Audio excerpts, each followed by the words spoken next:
మా మిత్రులు పదే పదే దీక్ష గురించి ఉబలాట పడుతుండ్రు.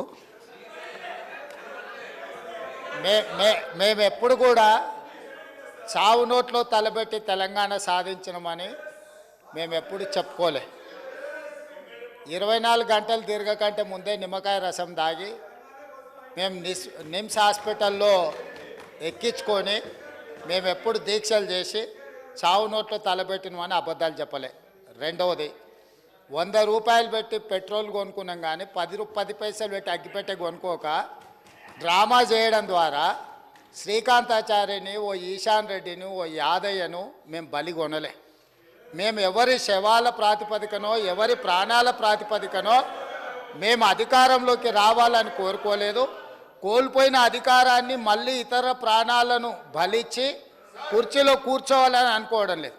అయితే తెలంగాణ రాష్ట్ర విశాల ప్రయోజనాల దృష్ట్యా అక్కడ కల్వకుంట్ల తారక రామారావు గారు, ఇక్కడ తన్నీర్ హరీష్ రావు గారు దీక్ష గురించి ప్రతిపాదించారు. తప్పకుండా జంతర్ మంతర్లో చంద్రశేఖరరావు గారిని రమ్మనుండ్రి. చంద్రశేఖరరావు గారు, నేను ప్రతిపక్ష నాయకుడిగా చంద్రశేఖరరావు గారు, సభాపక్ష నాయకుడిగా నేను తెలంగాణకు నిధులు తెచ్చుడో అవసరమైతే సచ్చుడో తేలుద్దాం. మేం సిద్ధం. తారీఖు పెట్టండి, చంద్రశేఖరరావుని తీసుకొని రండి.